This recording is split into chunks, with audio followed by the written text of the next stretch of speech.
Good morning, children. This is Mrs. Anjum Aleem from Springfields School, Masabtank, biology teacher for class 10. I am going to continue with the lesson number 6, reproduction. In my last video, you have watched different modes of asexual reproduction. Today, we shall be talking about the vegetative propagation. What is vegetative propagation? Again here same, vegetative propagation means mostly in higher plants.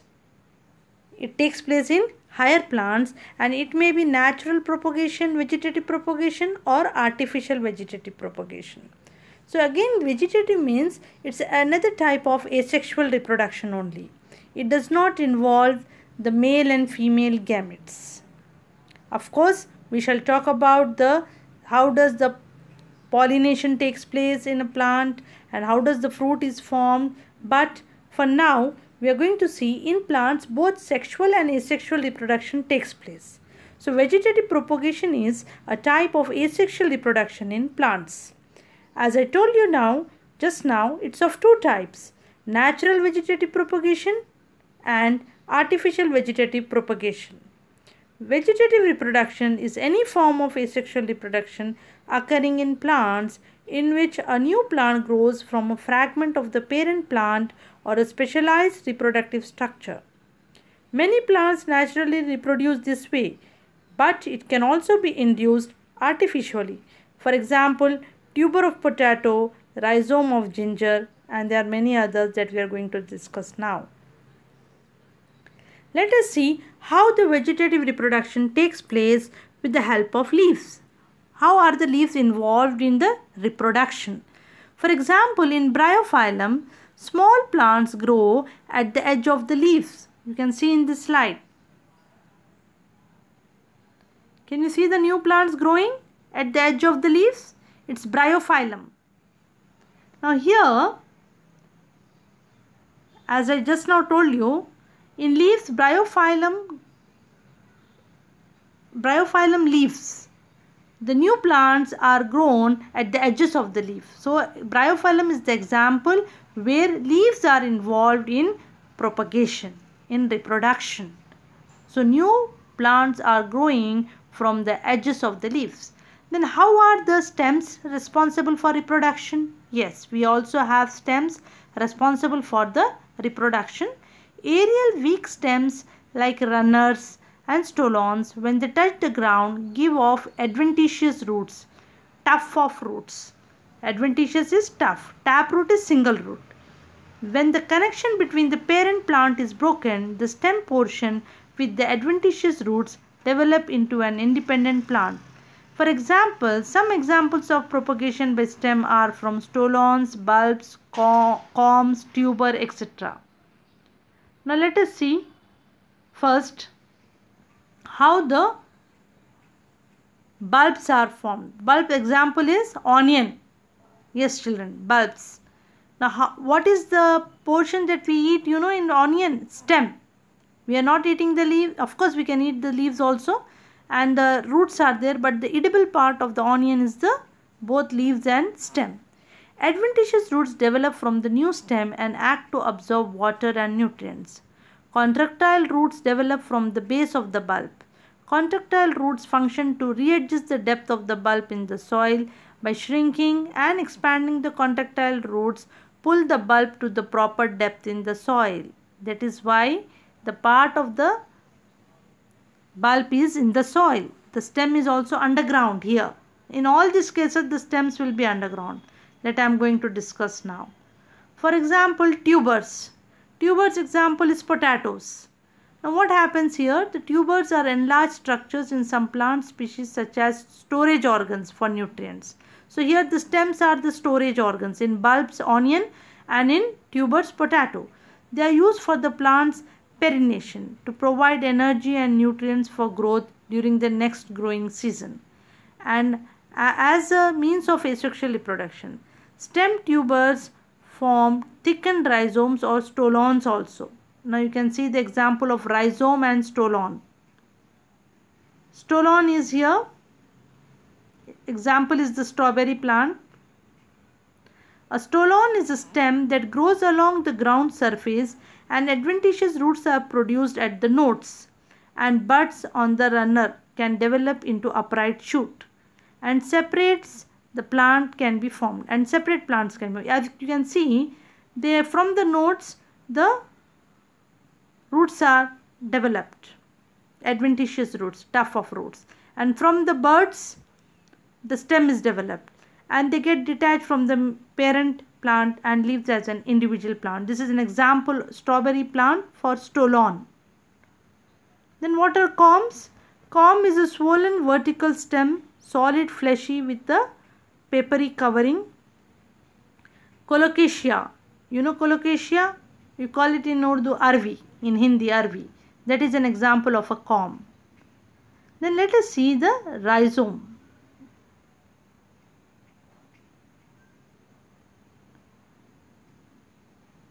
Rhizome are also called creeping rootstock, horizontal underground plant stem capable of producing the shoot and the root system of a new plant. Notably, the rhizomes of some species including ginger, turmeric and lotus are edible and valued for their culinary applications. Yes, you know ginger, it's very important. It adds taste to our food. So this is an example of rhizome where you can observe here how the leaves are developed, how the new buds are formed in rhizome. Now coming to the, so far we have seen the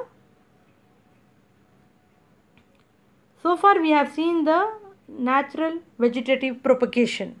Now I am going to talk to you about the artificial propagation. The first, in artificial propagation we shall do cutting, layering, grafting and also spore formation. Now first is the cutting. Cutting a plant.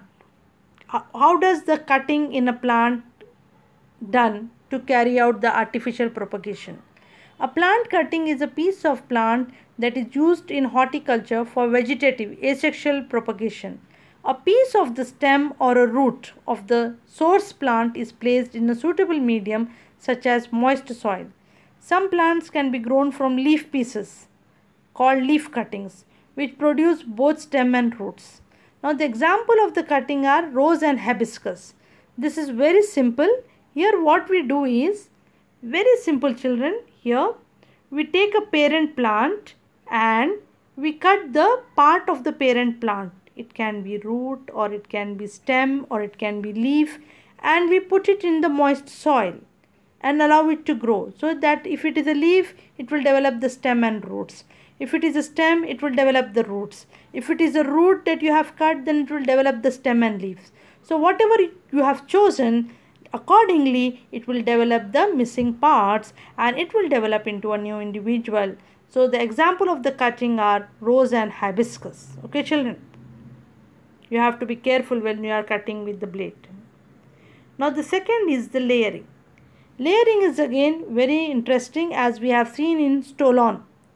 How in strawberry plants the roots are developed at the nodes and the shoots stem is developed at the buds and it propagates. Now the development of roots on a stem while the stem is still attached to the parent plant is called layering. Yes. Now you observed in this nerium and jasmine. The examples are nerium and jasmine. Here the development of roots on a stem while the stem is attached to the parent. The stem is attached to the parent, but it is also in touch with the ground. So it will develop the new stems while it is still attached to the parent, the stem will develop the new roots. And this is called layering. A layer is the rooted stem following detachment, removal from the parent plant. Some plants propagate naturally by layering, but sometimes plant propagators assist the process.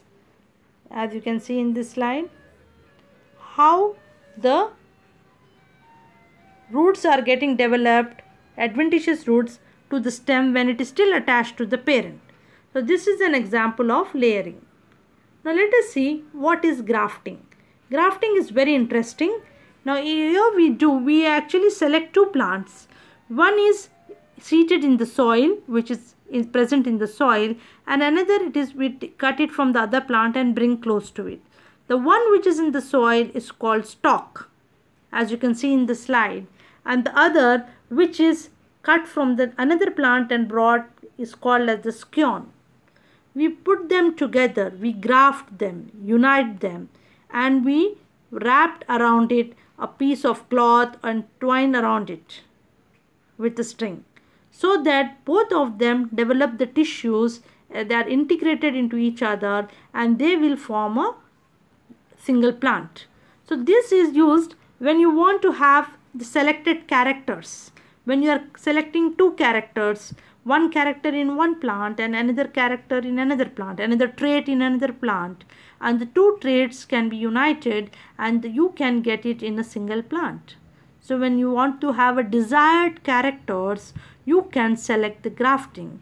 I will tell you the example: mango, citrus, apple, rose, all these are the examples of the grafting. So in grafting, it is a technique where the vegetatively two stems are joined together into one. Instead of cross-pollination, two plants and producing a hybrid seed.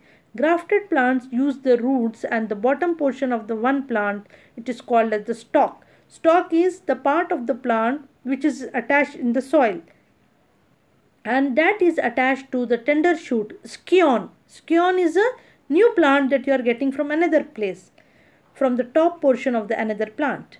Examples, as I told you.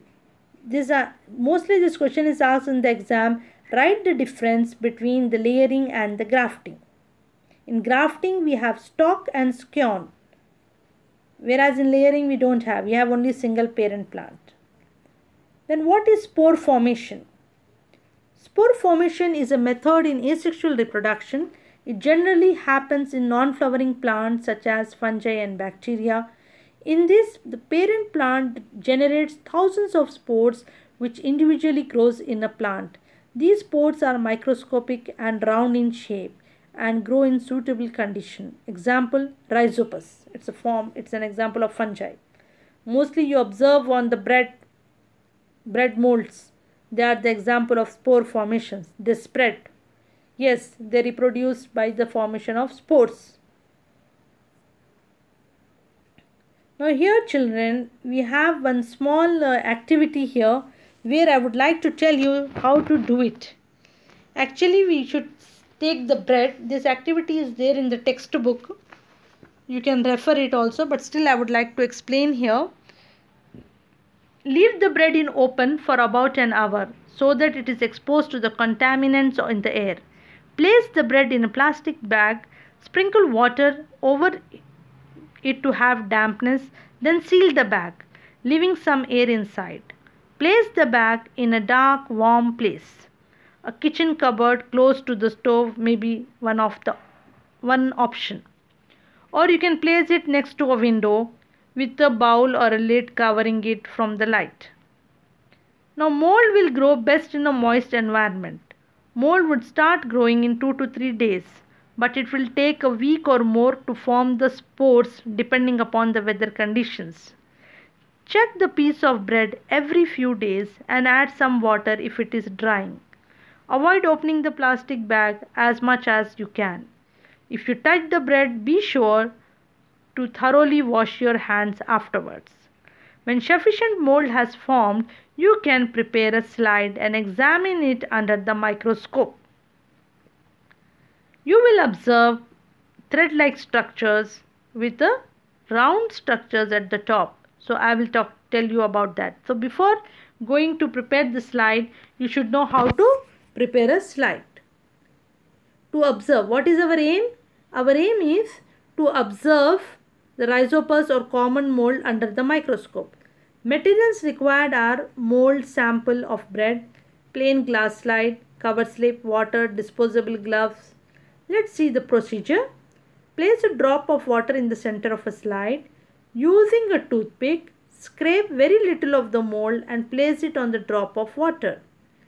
Take the cover slip and set it at an angle to the slide so that one edge of it touches the water drop. Then carefully lower it over the drop so that the cover slip covers the specimen without trapping any air bubbles.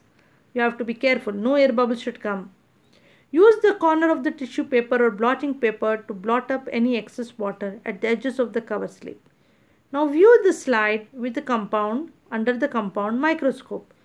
First observe under low power and then under the high power. What will you observe? You will observe the common bread mold consists of fine thread-like projections called as hyphae and a thin stem having a knob-like structures called sporangia. Those knobs are called as sporangia where the spores are present. Each sporangia contains hundreds of minute spores. When the sporangium bursts, the tiny spores are dispersed in air and they again develop into the new molds, into the new structures having the hyphae and the sporangia. See children, the spores are present inside the sporangium and the thread-like structures are called as hyphae.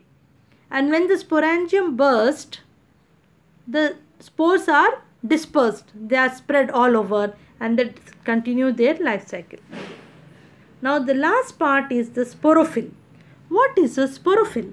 A sporophyll is a leaf that bears sporangia. Both microphylls and megaphylls can be the sporophylls. In the heterosporous plants, sporophylls, whether they are microphylls or megaphylls, bear either megasporangia, thus they are called as megasporophyll, or microsporangia as they are called as the microsporophyll. I want to show you in the slide how they are present. The sporophyll is a leaf containing the microsporophylls or the megasporophylls. That is, again, it contains the spores inside.